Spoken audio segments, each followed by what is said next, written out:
Now it is with my great pleasure to introduce my co-host, Chris DeTournay-Burkham. Chris actually works for Zero Waste USA, but she has an amazing background and she's just a huge champion for zero waste and is working with college students, working with her local community, and she's going to bring up our next plenary panel, The Future is Now, Zero Waste Food Service. Chris, I will hand it over to you. Thank you so much. Welcome, everybody. So yeah, we have a wonderful session ahead, and thank you, Stephanie, for that nice intro. So we're moving into our second plenary this morning. The Future is Now, Zero Waste Food Service. And so it's a great panel with three amazing people all trying to tackle reduction of waste in our food service sector. And I would love to get to the point where we don't say waste and it's all resource, but right now there's a huge amount of waste in food service. We are certainly trying to figure out how to make that not happen in California, at least through policy, major law, SB 1383, looking at recovery of food waste. So we'll be talking about all of that. So we have an hour. After the presentations, we'll move into a brief Q&A period.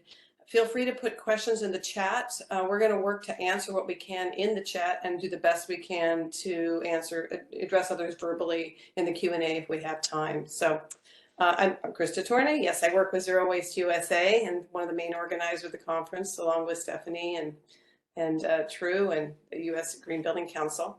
And I'm a Bay Area-based zero waste consultant and educator, and I'm also the chair of the Zero Waste Commission for the city of Berkeley. So to introduce our panel, and please know that we do have bio slides, and the bios are also on the website, so feel free to reference those if we move too quickly, and as is the LinkedIn information. So we have Jamie Rhodes is going to go up first, and Jamie is the policy consultant for Upstream and has worked with them a long time and is also an attorney and brings a huge amount of expertise to his work with Upstream, which is working to make reuse the future. And next we'll have Jackie Suggett, and she's the Director of Capital, Innovation, and Engagement at ReFed, which has been doing amazing work in working across different networks and sectors to reduce and recover wasted food. And then followed at the end by Evelyn Ferreira, who's the Zero Waste and Compliance Lead for the San Francisco International Airport, which I hear has over 100 food service places in the complex. So an amazing amount of work to be done there. And so I think we're going to just move straight into Jamie. All right. I think everyone can hear me now. Thank you, everyone, for the opportunity to speak to you today. The topic that I'm presenting on here is a program that Upstream is working to launch next year called Chart Reuse.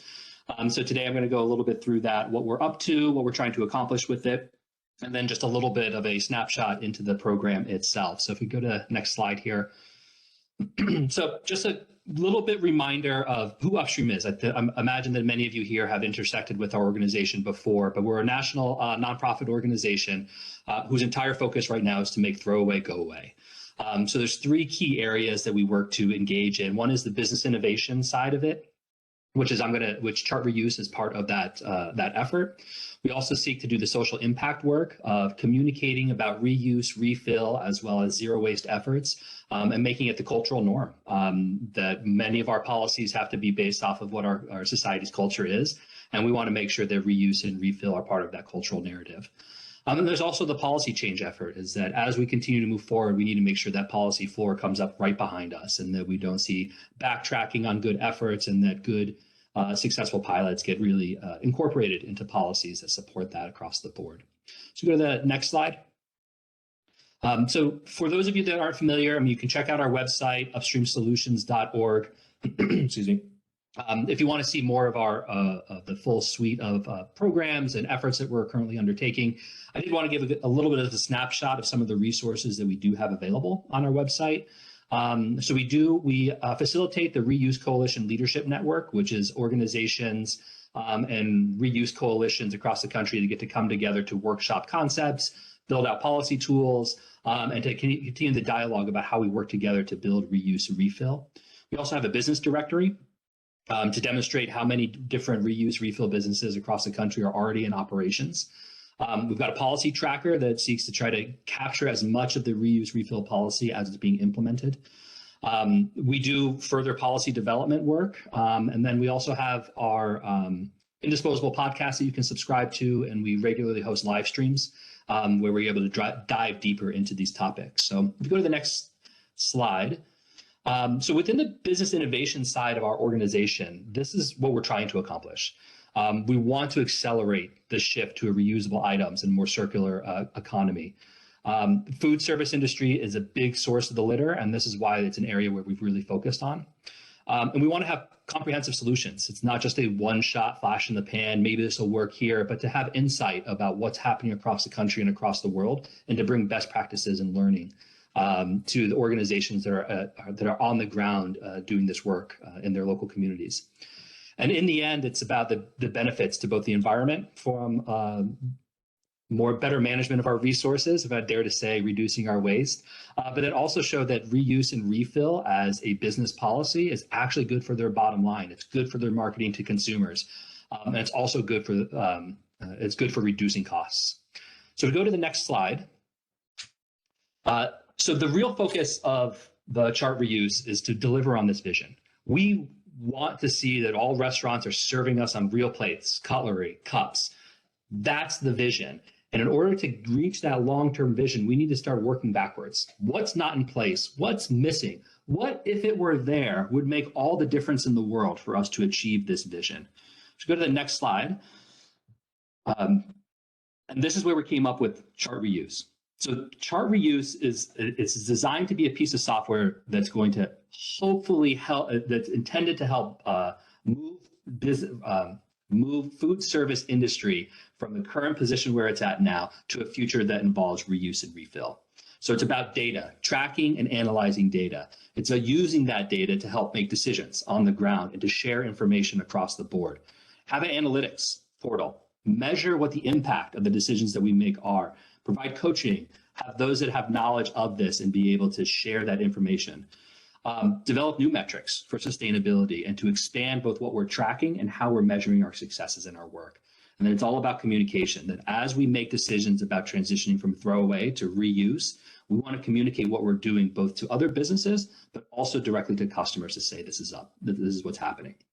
So with all that as a preface, if we go to the next slide, let's go into chart reuse itself. So the first thing, the slides after this are going to be snapshots of a demonstration project within chart reuse. But what I wanted to start this with is what sort of information is necessary for a good project for chart reuse and for the software to deliver on its promise. The first, and this is just a quick snapshot. We have this data, we're going to be able to track the impact of a switch from throwaway to reuse and refill. So we go to the next slide here. So the first thing, the place where it starts is that in order for us to make change, we have to know what's real. Where are we right now in reality? And so that's setting a baseline. And the intention here is for a user of the software to go through, whether it's an inventory or whatever records it keeps of what are the single-use items that it's currently utilizing. What's that baseline? What's the case cost of it? How many units are in a case? And then we also want to set that standard of where are we now? And then the next piece is to think at some point in the future, is this a 6-month effort, a 9-month effort, a 12-month effort? Where are we going to be when we make the transition away from single use into reusables? And to forecast, are we phasing these out? Are we reducing it by 75%? How far are we going to have a picture of what that location is going to look like in that new economy? And to then put the numbers down. Okay, so if we're not phasing it out completely, what does it mean for us to keep 10% of our single-use stock there? What's the cost associated with this? And we're able to look at that change, what that impact is here from that baseline to that forecast. If you go to the next slide, the next piece is that we need to track what is replacing, what is coming in place instead of the single-use disposables. So we want to go down that line again. Within the demonstrations that I have up here, we're looking at just a couple beverage items and foodware items. But the idea is that it goes down the line, whether it's beverages, foodware, cutlery, napkins. The idea is to try to capture both on the single use and what are we replacing it with. And then that is broken down into initially, what do we need now in order to make this transition happen? And then annually, how much are we going to have to repurchase? Is this something that needs 20% repurchase rate because of breakage, loss, theft, what have you? We know reusables have a way of growing legs and walking away. And we want to make sure that we're accurately capturing what that repurchase count is going to be. If you go to the next slide. And then the next piece of it is to look at what are the additional costs that are associated with us making this transition. We know it's just not a like for like. You know, you get rid of single-use forks and you bring in some cutlery and then boom, bang, we're done. Well, what if there's a labor cost associated with this? We need more janitorial staff, or we need collection staff, or we need cleaning staff, dishwashing staff. If that's the case, we want to make sure that we add in the additional labor costs so we know what happens when we make this decision to transition. We also want to look at dishwashing costs. Are we adding a new dishwasher? Are we running a dishwasher more often? What's the carbon emissions impact of that? What's the water usage impact of it? What's the cost use of it? And then we go down the line from labor to dishwashing to labor, dishwashing, waste hauling, and other capital expenditures. And I mean to get down to the nitty gritty, like getting rid of single-use salt packets and moving to salt shakers. We want to make sure we incorporate the cost of buying those salt shakers. And so we want to get that full picture of the transition from that single use to a reusable. If we go to the next slide here, and then once we're able to do the input work, there's a little bit of time associated, a little bit of elbow grease of doing data entry, as with all good data software has that requirement. We're able to look at the impact of what this transition is going to look like, what the transition is going to accomplish. Right here is the broad scope of what we're measuring. We're looking at cost savings. We're looking at reduction in single-use items that are being purchased. We're looking at waste reductions, and we're looking at greenhouse gas emissions reductions. And we want to be able to compile that so you can say right now that if I were to say get rid of 100% of my cold cups and replace them all with glass tumblers, you can see here, this is our expected cost savings, our reduction in waste, and our greenhouse gas emissions. And you can say that's where we're going to be at in the future. Now, what the software then allows us to do is to track progress along the way. So we have our initial baseline, then we have a future goal. Where are we at in the process? And so we're able to vet whether our forecast becomes reality or not. If we go to the next slide, one other way that we look at measuring the impact of this is that whether it cost, waste, or greenhouse gas emissions, we want to be able to cross-reference that with the products that are being phased out, the category, are these beverage items, are these food service items, is it cutlery, and to be able to go down the line of the progress we're making within each category. And there's also the material type. Is the goal to phase out all plastic, or do we want to move away from cardboard? I try not to make a judgment of what somebody's transition is going to be or what they're seeking to accomplish. The goal is the tool is that whatever that vision is that you have, we're going to be able to track the impact of that work. And so these are just some of the ways that we're able to track that on an individual project-specific basis. So that's chart reuse in a nutshell. It's not the most complicated piece. It really is about having a vision of where am I going to be at some future date, and then let's start tracking what the impact of that transition is going to be. So if you go to the next slide here, the way that right now we're in beta testing, we've been working on this software for about 1.5 years, and we have a number of test projects that we're running currently. And what we're looking to, we are still taking on some beta users to help us test the software, work through the bugs that are there. And then we expect to go live with this available to the public in 2023 in a series of stages, both a soft launch so that we're controlling and managing the uptake of this into it going fully live right now our intention is mid next year. So you've got my email there. Also my partner, Cerise Bridges, who's our customer success manager at Chart Reuse. We're available if you want to talk to us to do further deeper dive into a demonstration of it, or if you're interested in trying to use it for how you see it impacting your work now. And that's one thing that I want everyone to walk away with this, is that we built a piece of software. We have an intention of how we would use it by helping individual restaurants make this transition. But I also know that when you put a good tool in the hands of effective organizers and staff, the ways in which it can be used to be helpful towards your mission might be something we never thought of. So feel free to get in touch with us and say, I've got an interesting idea about how we could use this to be successful. We would love to hear it. And with that, I'll hold off and move on, and I look forward to answering any questions in the future. Great, thank you. Okay, let's jump in, Jackie. Sure, great. Hope everyone can hear me okay. Thanks, Jamie, for a great presentation. I'm going to be shifting gears a little bit and talking about food waste, and then Evelyn will bring it all together for us to round out the panel here at the end. But just for those who are not familiar with Re-Fed, we are a nonprofit in the US focused on food waste reduction across the entire food system. We primarily do that by analyzing and disseminating data, bringing catalytic capital into the food waste space, and then convening the very large tent that is the food system to come together and work on this issue. So if we can go to the next slide. For our time today, I'm going to kind of break this up into 3 chunks. We're going to start with a really quick overview of food loss and waste and some of the impacts economically, environmentally, and socially of that waste. Then I'll talk through some solutions and resources that we have available for you. And then at the end, I want to talk about the Pacific Coast Food Waste Commitment, which is a specific example of bringing all this together into action. Data is only as valuable as the action that it leads to in many cases, and so I want to make sure that we round out with that at the end. You can go to the next slide. So these are some numbers that some of you may be familiar with, but these are global, not US. Food waste doesn't know boundaries, so I wanted to start with the macro picture here. 1/3 of all food produced goes to waste. That's closer to 35% in the US, according to 2019 data. $1 trillion with a T in value. I can't even comprehend that number, but we're talking about a massive economic opportunity. And then finally, 8% of global greenhouse gas emissions. And we'll talk more about the US context of that here in a minute. You can go to the next slide. And food waste truly is a systemic issue. We really can't put blame or responsibility on any isolated part of the supply chain. It is end to end. As you can see here, we're talking specifically about food service today. That falls under the consumer-facing business segment there. That, in conjunction with consumers themselves, accounts for well over half of where we see waste happening in the supply chain. As we start talking about environmental and financial impacts, the further it gets down the supply chain, the larger those impacts are. So it's really important to be thinking about prevention upstream when we talk about food waste. Next slide.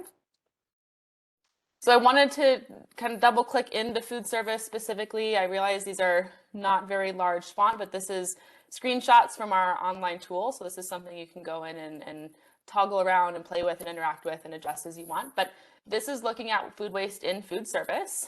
Food service compared to other consumer-facing businesses is a very diverse sector with different formats and structures. And so the first chart on the left is just showing where in those different formats and structures waste is happening.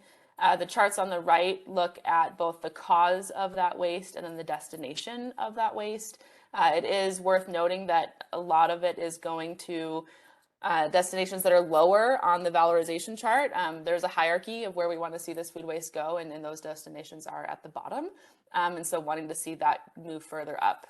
This is not unique to food service. This is something we definitely see in other consumer-facing businesses as well, but wanted to ground us in some of that data. And you can go to the next slide.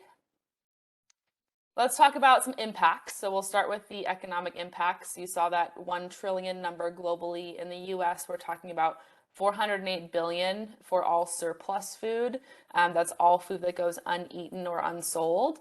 About 70% of that is what we at Re-Fed would define as food waste. We could have an entire segment talking about the different definitions of food waste, so I won't go into that, but it's about 2% of US GDP. Consumer-facing businesses and consumer homes are feeling a lot of the brunt of that cost. And it's obviously only getting worse as we see inflation and food prices going up as well. Next slide.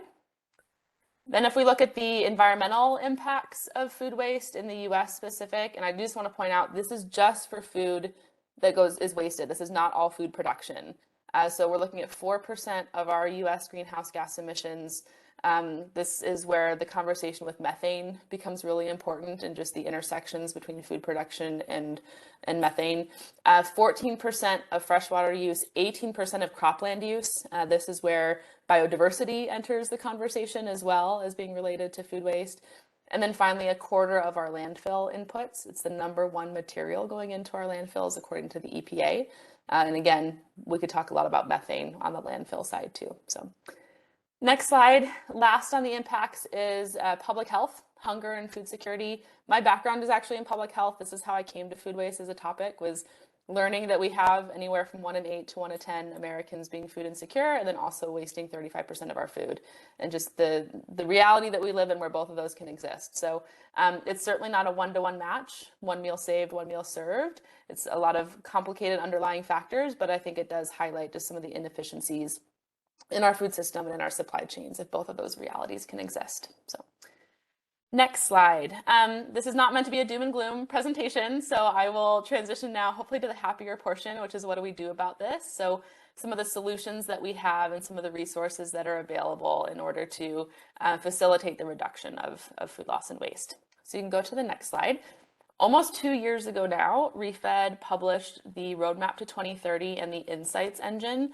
The Roadmap to 2030 is a document that basically is our call to action. What are the 7, we call them action areas, that players can take across the food system in order to meet our 2030 goal to reduce food waste by 50%. The Insights Engine, which I'll talk more about in a minute, is kind of the data hub beneath it. All the numbers and analyses in the roadmap are fueled by the Insights Engine. So there are 7 key action areas here. You will notice it is very prevention heavy. This is intentional. I think we generally know what it means to rescue food, what it means to recycle food. We emphasize prevention a lot and we say you need to prevent more, but we don't always know what we mean by that. So we wanted to clarify a bit what we meant by preventing food waste, excuse me. The other thing I'll say here is that each of these action areas together encompass a next layer of detail, which is about 40 different modeled solutions that get very specific of what do you actually do to refine product management, for example. We've modeled these out financially, environmentally, and socially as far as their costs and impacts. And that's, again, we'll talk about that in the Insights Engine here in a second. But to very briefly go through what these mean, optimizing the harvest is all about avoiding overproduction and then just harvesting as much as possible. Enhancing product distribution is about leveraging technology to efficiently move products and extend freshness and shelf life. Refined product management is about aligning purchases with sales as closely as possible or finding secondary outlets for food. Maximize product utilization. This is about designing our facilities, menus, operations, etc., to use as much food as possible. This is also where we talk about upcycling of food. Reshaping consumer environments. The language there is very intentional. We don't just want to educate consumers and then put all the responsibility on them to change behavior. We actually want to change the environments where they shop, cook, and eat to make it hard for them to waste food. Moving on to food rescue, strengthening food rescue. We have a very robust food rescue system in the US. This is about further strengthening that by overcoming bottlenecks and communication challenges. And then finally, recycle anything remaining. We want to find the highest and best use for anything that's left to capture the residual value. We can go to the next slide. So as I mentioned, each of those 7 have about 40 different in total modeled solutions that fall under them. We can also categorize those solutions by sector. So this is looking at the top solutions if we were focused on tonnage of food waste reduced in food service. You can see some of the toggles at the top. You can change this list based on the metrics or the sector that you care about. But this just gives you an example of what some of those specific solutions would be that may fall under some of those action areas. And the roadmap also outlines actions that we recommend people take in addition to implementing these solutions to support their success. So you can see things like actual solutions implementation, like discouraging plate waste, redesigning menus. You can also see some partnership focused actions around building relationships for food donation. Some of these will also have capital lenses to them. Obviously, it takes money to do this. So this is a snapshot. There are links in this deck when it gets sent out. You can go directly into the tool and play around with and look at these a little bit more closely. On the next slide, this is where I want to highlight the Insights Engine. So the Insights Engine is the geek out data hub that really provides all of the data that goes into the roadmap. And this is an interactive tool. It's online, it's free. All of our methodologies are public. So you can see how we get to the numbers that are there. But there are 6 tools in the Insights engine. I don't have time to show them all to you, but just to kind of very quickly describe what they do if it's of interest. The first is called the Food Waste Monitor. It allows you to understand the problem, how much food is wasted, where is it wasted, why is it wasted, where is it going, etc. Those kind of soccer ball looking charts I had earlier on food service, that is from the Food Waste Monitor. The second is the Solutions Database. This is where you can look at those 40 plus different solutions and more as we model them, get really detailed analytics on what does it cost to implement, where does that capital need to come from, what stakeholders need to be involved, what are the environmental, economic, social impacts if I did implement them, etc. The third is the Solution Provider Directory. So this is to help you look regionally for players that help to actually implement these solutions on the ground, companies and nonprofits. Fourth is the Impact Calculator. This lets you either input 1 or 2 comparative scenarios of where your food waste is going currently, and it shows the impacts of that or the changes that would be made. So we see this used a lot for business case development or communicating impact of various programs. Fifth is the Capital Tracker. This is the newest tool. It came out in May. It shows kind of the flow of capital into food waste, how much is needed, where is it going, what are the gaps, etc. And then finally, we also have a policy tracker that shows different state level and federal level policies of food waste that lets you compare policies across different states, etc. So again, this is linked. Highly encourage you, if this is of interest, to dive in and play around with the resources that are there. We're also always open to additional data sources to feed into it, of course, and feedback on additional use cases. Now I will transition into the final section just here in the final minutes. If you want to go to the next slide. As I mentioned at the beginning, data is great. We love data, but it really is only as valuable as the actions that it leads us to and how it can drive change at the end of the day. So I wanted to share an example of a partnership here in the US on the West Coast that is both facilitating the intake of data, but then really focused on taking that data and transitioning it into action. So you can go to the next slide. The Pacific Coast Food Waste Commitment is a public-private partnership on the West Coast of the US. It includes California, Oregon, Washington, the province of British Columbia, and 9 or 10 different cities and counties across those states and provinces. They basically said, we want to have a regional goal to reduce food waste by 50% by 2030, and we want to work with food businesses to accomplish it. So ReFed, along with our peers at WWF and RAP UK, are executing that project on their behalf and are working with food businesses to do so. It is a voluntary agreement model, much like Courtauld or others across the globe, where these signatories are signing on to be a part of this project with the jurisdictions. You can go to the next slide. This is a list of current signatories. You can see they span all sorts of food businesses, from producers to manufacturers to retailers, food service. You'll see Aramark, Compass, and Sodexo all represented here from a food service lens. We do have several hotels that also participate in some of our pilots that aren't listed here as formal signatories, but it's been really powerful to see how we can also facilitate collaboration between sectors. You know, hotels and retailers are buying from the same producers and manufacturers, and so how can we find some of those synergies and leverage those to have greater impact? So this partnership models the Target, Measure, Act framework that we use globally in a number of food waste initiatives. So this encompasses the target portion. This is where signatories are committing to and joining on the partnership. If we go to the next slide, I'll talk quickly about measurement. And as a data lover, I could spend the whole time on this, but I will breeze through it. We don't have any food service data yet. We're actually gathering that for the first time in 2023. So this is all retail data. We're about a year and a half ahead on the retail side. So this is more illustrative of what we'll be able to do with food service next year. This is also the next couple slides here. This is just the public facing data. We have a lot of uses in more depth of this data internally to the project, where we feed it into our pilot programs, and we do a lot of benchmarking and kind of custom roadmap development for our signatories proprietarily with their data as well. But on the public side, we can talk about unsold food rates by department. We can then extrapolate that from the market share that actually reports and estimate tonnages in the region of food waste.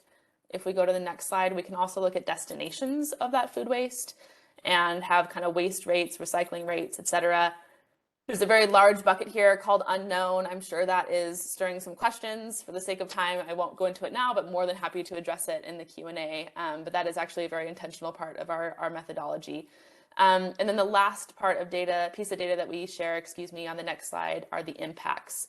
So again, we can, for our specific entities reporting or extrapolating that across the region, we can look at what the impacts of that wasted food are. So again, this is retail data. This was from 2019. We will be reporting through 2021 in retail this year, and then we will start in food service next year and hopefully have a very similar structure to that data. And the next slide, the last piece, Target Measure Act, is the act side. So what do we do with the data? Besides really pretty charts and graphs, which are motivating to show progress over time, we also are feeding this data back into the project. So we run a number of different pilot projects.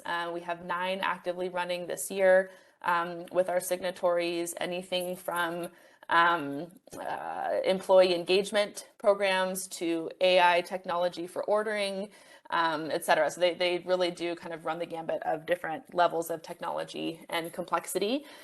These are informed by the data, though. We look at where are the hotspots among our group of signatories, where are the opportunities to be reducing waste, and then what are the solutions from that insights engine tool I showed that fit into those areas of need. And we focus on those for our pilot projects. So that kind of rounds out the Target Measure Act framework, as well as my time. So I will wrap up there for now, and then more than happy to go into more detail in the Q&A. And with that, I will pass it on to Evelyn. Great, thanks so much. You're muted, Evelyn.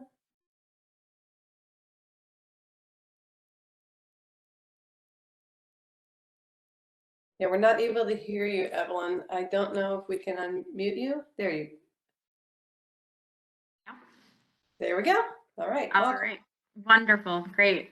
Well, thank you, everybody, and thank you, Zero Waste USA and partners for inviting SFO to be here today. In this presentation, I will share more details about SFO's zero waste food service programs and our plans to become a zero waste airport. More specifically, I will walk us through the airport's material management journey and share with you all where we are with our current programs, where we're going, and how we plan to get there. Next slide, please. SFO is a sustainability leader in aviation and for large campuses. The airport has set the goal to be the first airport in the world to achieve 000, meaning zero carbon, zero waste, and zero net energy. To achieve zero waste, we're aiming to reach an 80% diversion rate in next year in 2023, an increase from our current rate, which hovers around 65%. And not only are we aiming for zero waste, SFO has also set the goal to create a closed loop circular campus. Next slide. SFO's been on a waste reduction and waste diversion journey for over a decade. The airport has become internationally renowned for its flagship zero waste concessions program, the first of its kind implemented in an airport setting. In 2016, SFO set the zero waste strategic goal, and in 2017, the airport launched its food donation program, SFO Unites Against Hunger. 2 years later, we launched our zero waste concessions program, which prohibited PET plastic foodware and water bottles. And then 2 years later, in 2021, we expanded that policy, our PET ban, to include all beverages, not just water bottles. And now in 2023, we're implementing a fiber foodware requirement for our current 103 concessionaires, and we're preparing to launch a reusable foodware pilot in 2 of our food courts, with the goal of, by 2027, becoming a zero waste airport. Next slide. So SFO zero waste concessions programs, they not only look to reduce and prevent waste, but also improve waste sorting and ensure compliance with state laws, of which there are many. The following are the 7 program elements that we're implementing to make our way towards zero waste, which I'll discuss in more detail throughout this presentation. So the first is mandatory waste sorting. SFO collects and separates recyclables and organics throughout the airport, including terminal and back of house areas. Second is food recovery. We have set in place that food recovery program that I mentioned before. Third, we're also regulating accessories and condiment handouts in compliance with new California legislation, AB 1276, which I will describe in more detail. Fourth is SFO's flagship zero waste concessions program and our plastic-free foodware and beverage requirement. Let's see here. And fifth is SFO's newest zero waste initiative, the design and pilot and launch of our reusable dishware and foodware program. And number 6 and 7, to ensure compliance with state regulations and our own regulations here at the airport, we do have policy enforcement by way of annual compliance audits that are foundational to the success of our program and our relationship building with our concessionaires. And that also includes trainings and education. At SFO, we're starting to schedule bi-monthly zero waste trainings that are open to all employees, whether they're back of house, concessions managers, or SFO commission employees. We're also developing educational materials for everyone involved in the success of our zero waste and materials management programs. Next slide. So as a baseline, SFO must comply with state legislation, which is some of the most progressive in the country. SFO has a long history of sorting its waste in compliance with the City of San Francisco's mandatory recycling and composting ordinance, which was passed in 2009. And that does require composting and recycling services citywide. We also, commercial and residential composting and recycling are also statewide mandates that we must meet. And beginning in 2012, California set requirements for mandatory statewide commercial recycling, Assembly Bill 341. And most recently in 2016, the state passed legislation requiring gradual implementation of statewide commercial and residential composting, as well as food recovery services. As such, the airport has an obligation to collect and separate organics and recyclables, which we do throughout the airport. All of our waste bins are set up in trios, as you can see here in the picture, and our waste bins are also strategically placed to ensure that there's always a station within view. Next slide, please. Our second strategy is food recovery. The same state law that requires statewide composting also mandates food recovery services for all food generators in the state beginning January of 2024. Ahead of its time, in 2017, SFO launched its food recovery program, SFO Unites Against Hunger. And although the program was on and off during recent years due to the pandemic, we officially relaunched the program this March, and it has been a resounding success. We've partnered with Replate, a food recovery organization that collects food 3 times per week from our food donation hubs located across the airport. We have 4 of those. Our tenants drop off unsold yet edible foods for distribution to nonprofit organizations that then provide those foods to communities in need. Within the first 7 months of the program's relaunch, 40% of food concessionaires have enrolled in the program, and we've recovered 4 tons of food, equivalent to 7,000 meals. We've also diverted 8 tons of CO2 and saved 2 million gallons of water through our food recovery efforts so far this year. Next slide, please. Our third program component is set by California Assembly Bill 1276, which highly regulates the distribution of foodware accessories and condiments with the aim of cutting back on unnecessary waste. This is a very detailed bill that we're working closely with our concessionaires to implement due to the significance of the changes to food service operations and counter setup. Highlights of the bill include single-use accessories and condiments must only be provided to the customer upon their request or the employee's offer. If no accessories or condiments are requested, none are provided. Bundling of accessories is also prohibited. All items must be given to the customer individually, one at a time. And the most notable change will impact self-service areas, where open containers and bins holding disposable accessories for consumers to grab and go are now prohibited statewide. Any open bins and accessories must be kept behind the counter, out of customer reach. If any condiments or accessories are made available to the customer, they must be in refillable bulk containers, such as a pump or bottle. Any of those items in the middle are approved. Next slide, please. Since 2019, foodware has had to meet the following criteria here at the airport. All of our foodware must be certified compostable or made entirely of natural fiber, clearly labeled compostable with green color coding, as you can see in that cup in that green square.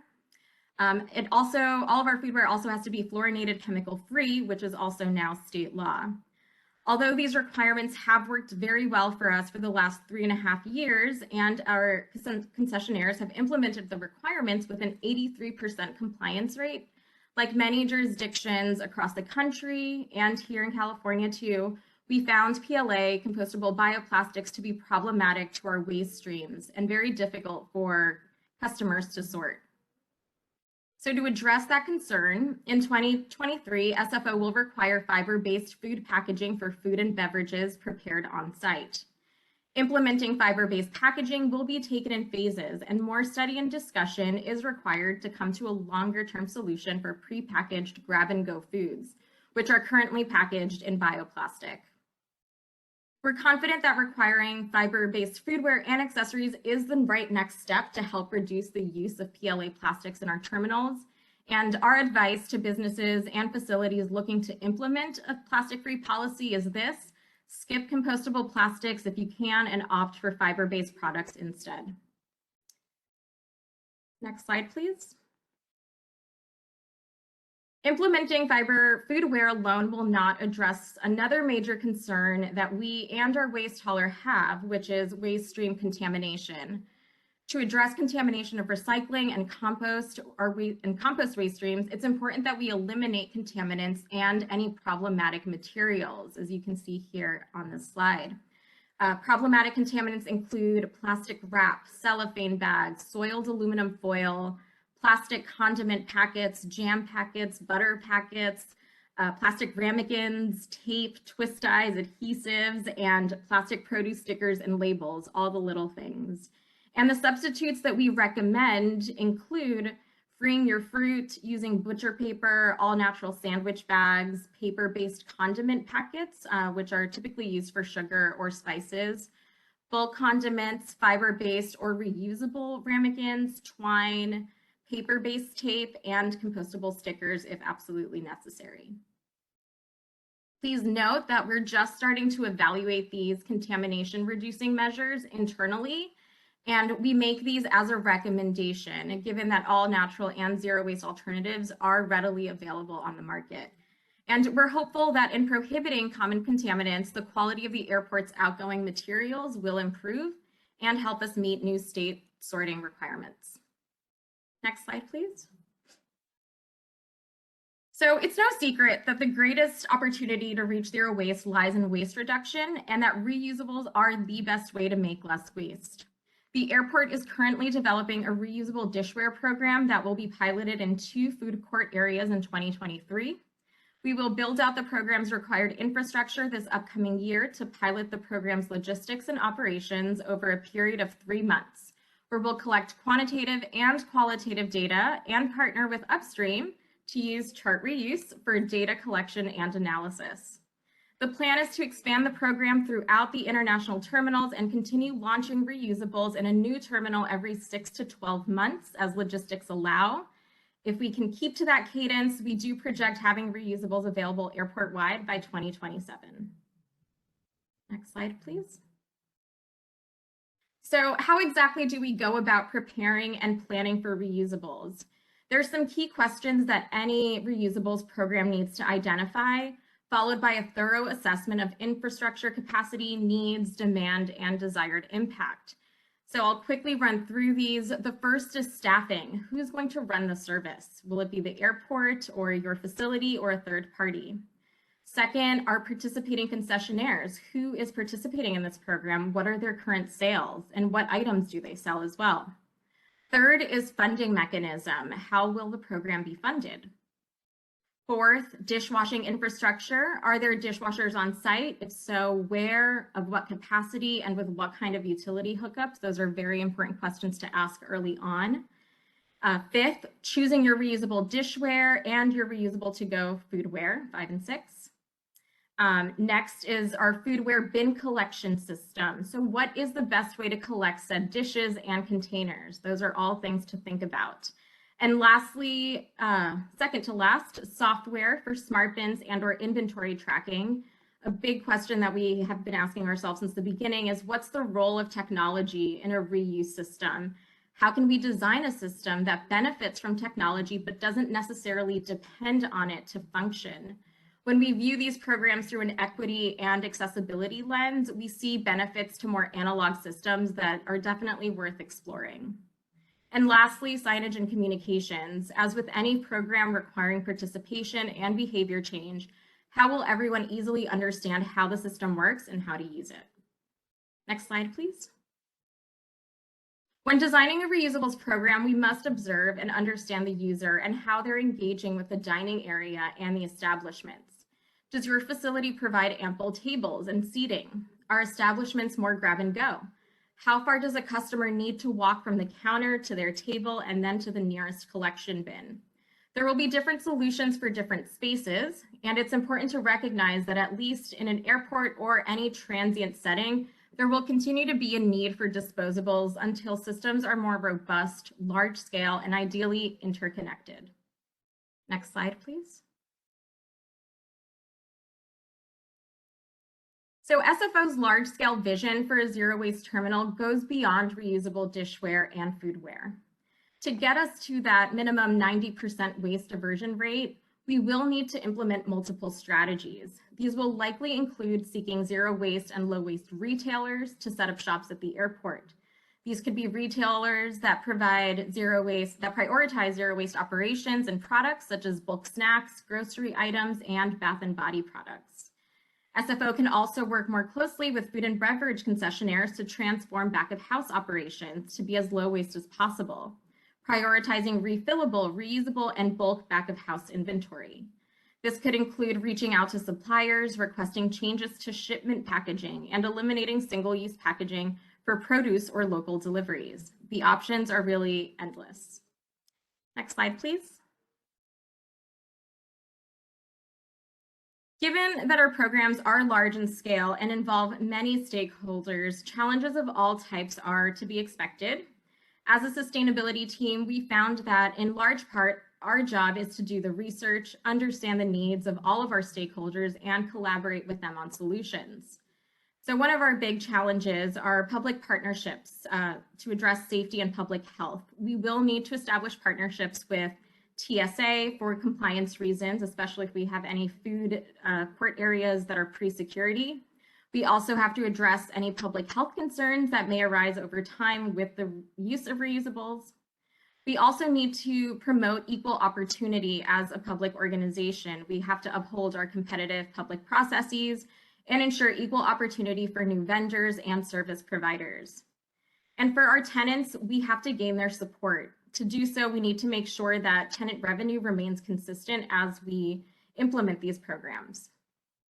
And fourth, for our back of house operations, we have to continue training staff and managers, keeping up with previous slide, please. 2 back. Yes,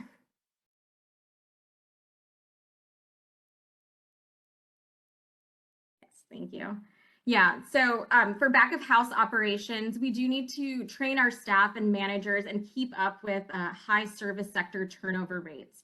That requires conversations with manufacturers, suppliers, and distributors as well to make sure that our back of house operations do evolve to be as low waste as possible. So challenges aside, none of our zero waste programs would really be possible without the interest and collaboration of these stakeholders who are actively building the zero waste movement and zero waste here at the airport.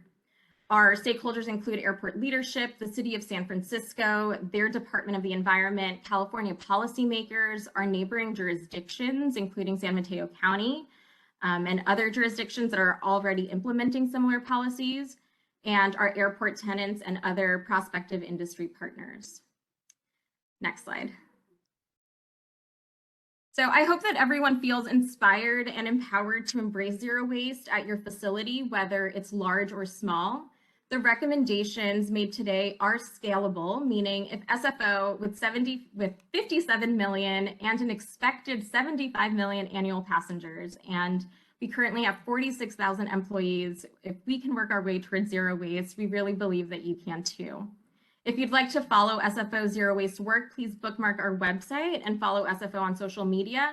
We're launching a new SFO sustainability website in January, which will have information and resources to share on the evolution of our programs and policies.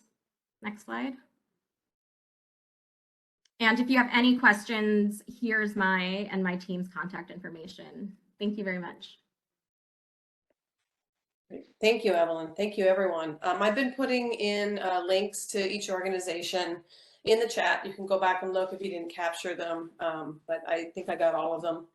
And I don't know if I can put in clickable links. I'll let someone else handle that. I'm going to move on to the questions.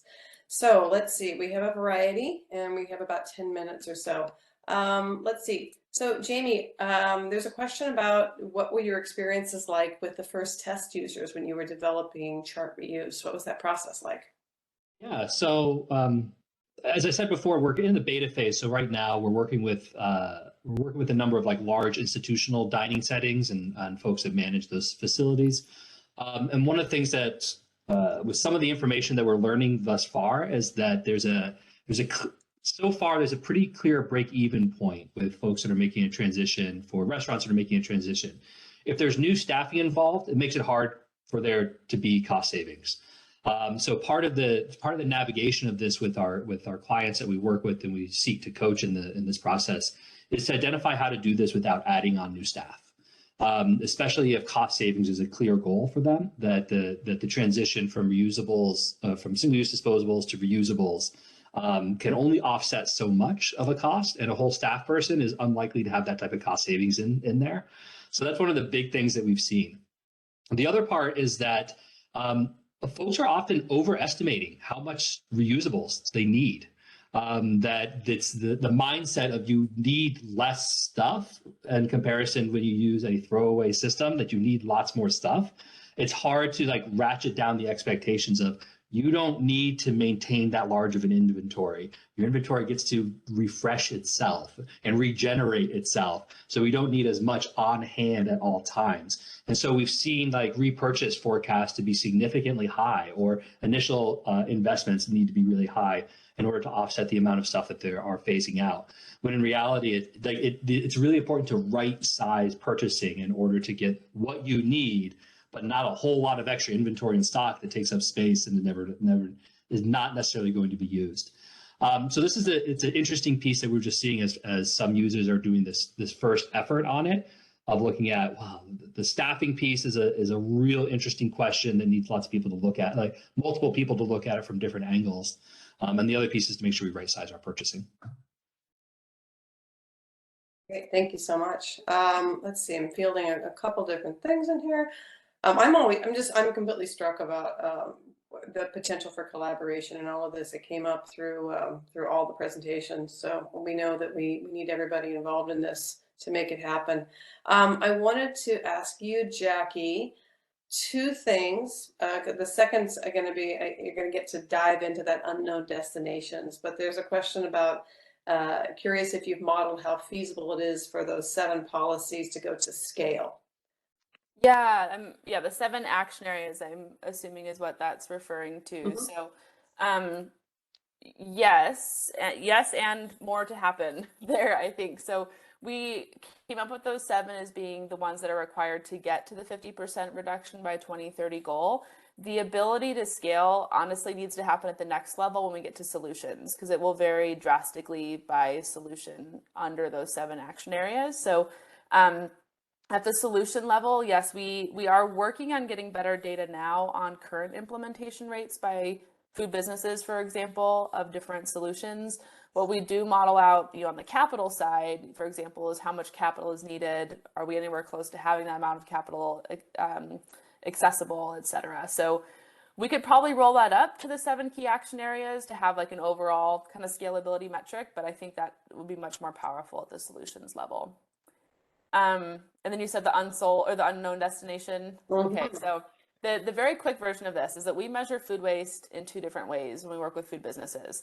The first is kind of this, what I would call the standard way that most organizations out there or initiatives out there use, which is add up usually in weight, the total amount of weight of food waste going to each of those destinations. How much is being donated, how much is going to animal feed, composting, anaerobic digestion, landfill, etc. Add all that up, and that's your total waste. So we ask for that, but we also use a second approach, which is a mass balance approach, where we say, how much money are you spending on food? What's coming in the door? How much money are you making on the sales of food going out the door? And we have conversions in there, obviously, to account for the pricing differences of wholesale versus retail. But so total in the door versus total out the door, and what's the difference? And what's interesting is what we find is that number is always higher than the simply adding up the weights by destination. And the difference is the unknown food rates, or the unknown destination rates. So you'll notice in retail, I think that was about 30%. So that means there's 30% of food that we know is being wasted somewhere, but we don't know where it's going. That's a very important metric for us when we start thinking about, research questions and initiatives and where we want to be modeling new solutions, is trying to identify where that waste is actually happening and where it's going in the first place. Okay, great, thank you. Evelyn, you're answering the questions that I was going to ask you. You're doing it in the chat, but maybe we want to expand on some of that. I am curious, someone else had the question, but how supportive have the concessionaires and food service providers been in this process? Not just with the legal obligations, but with your vision. And, has there been pushback, or what's that like? Do you hold meetings? I mean, how do you get the word out that they need to hopefully come on board with the vision? Yeah, it is a great question. So we work very closely. So our sustainability team works very closely with our revenue development team. They're the ones that manage our concessionaires. Pretty much, we can't do anything that we're doing without their support, our revenue team's support. They have scheduled about semi-annual meetings for managers, tenant managers, so they can come in and hear about all of our initiatives. Unfortunately, time is always an issue for them. Food sector, they're very tight on time. So these meetings are 30 minutes and we have about 5 minutes to convey what we're working on. So our best approach is in-person interactions. We have one person and soon to be 2 people on our team, and they spent most of their time in the terminals meeting one-on-one individually with all of our tenants, following up on our audits or any questions that they have, doing these waste sorting trainings that are about 30 minutes in length. And the goal is that we wouldn't have to do those more than once a year. And then we're also planning on just having kind of open to all training. So that way, if any business does have any new employees, they can come by and, offer like stop by for 30 minutes so you can learn about the expectations for waste sorting. We're also looking to work with our HR department to make sure and see if we can offer these trainings at the time of onboarding. So that way, anyone who is expected to work with our material recovery areas, they understand how to use them and what the expectations are for sorting materials at the airport. Wonderful. The questions keep coming in. At SFO, I think it's just such a bear to manage that you can touch on so many parts of zero waste issues in your complex. So what are your contamination rates for the food scrap bins in the airport? I know that that's the problem with the 3-bin system in general, is that they seem to be equally contaminated. But are there front of house sorters, or do you what are you seeing, and what could help? That's a very great question and very revealing of what's going on at the airport. So we did a study this summer. We had an intern who helped us, and we did a lot of waste characterizations at different stations throughout the airport to get a sense of the current status of contamination. It's not looking great, and that is why it's such a concern and why we're really trying to work hard to expedite our fiber requirement to get PLA out of the hands of passengers as much as we can.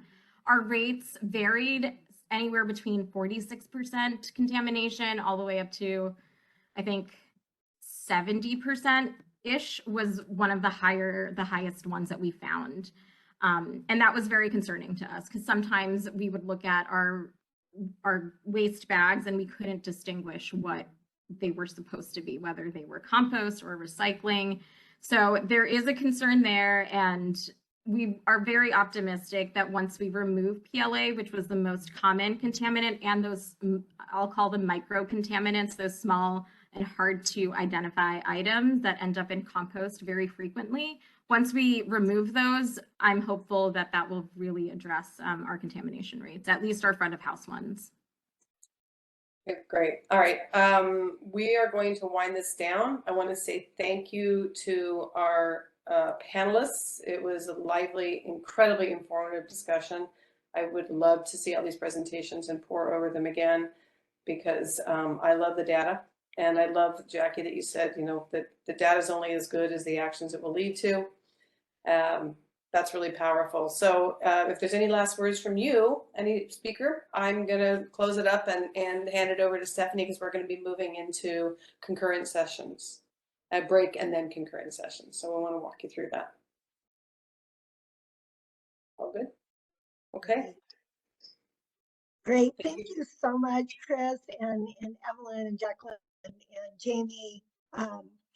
You know, once again, it shouldn't be this hard, and you have really, Re-Fed and Upstream are giving us the tools, and San Francisco Airport, I'm just blown away by what you're doing because it is, it's like a Disneyland, right? People are coming in from all over the world, bringing all kinds of crazy stuff, you know, and we all come from a different zero waste recycling community and everybody's confused. So it's just unbelievable. And you're educating a global community. So thank you all. As I put in the chat, please get involved with Re-Fed and Upstream. The easiest way is to get on their emailing list. I mean, they send out wonderful e-newsletters with tons of tools and webinars. And as all nonprofits, we're all strapped for time. So really leverage those opportunities to maximize and share. So, and I do want to say two things before we go into our break. Number one, and this is what they've shown, we need technology, we need apps, we need software, so we need games. So all you young people that are very savvy with this, you know, this is what is needed to expedite what we are doing. And I will put this in the chat and I'll bring this up again, but there are tons of jobs out there. And in fact, at the US Green Building Conference, we had EPA, Department of Transportation, and GSA, and they are all desperate for people. So I will put those links in there, and please spread the word with that. I'm going to hand it back over to our amazing host, Ruth Abbey, and she will talk about the break and what's going to happen afterwards. Ruth? Great, thank you so much. Chris, if you could page down a little on that live schedule just to show where we are. I put a link in the chat to the live schedule, and as you can see what's coming up, we just completed our plenary number 2 and are moving into a 15-minute break. And then at 10:45 Pacific, we're going to be going into our concurrent sessions, and you can see there's tracks A, B, and C. And if you click on those links in the live schedule, that will take you directly to that other WebEx room. This room will remain open, but there won't be anything going on in here. We're going to be going into those tracks A, B, and C. So measuring, reduce, and food service, culture, communication, and career pathing, zero waste business for community resilience. And then we'll come back here to the main room again for the sponsor showcase and our amazing second keynote address with we're going to have Russ Gibby from CRDC. So we'll come back here after the concurrence, but you're on break now for 15 minutes and go out to that track A and B and then come back to the main session at 11:45. Alrighty? All right. Thanks, everybody.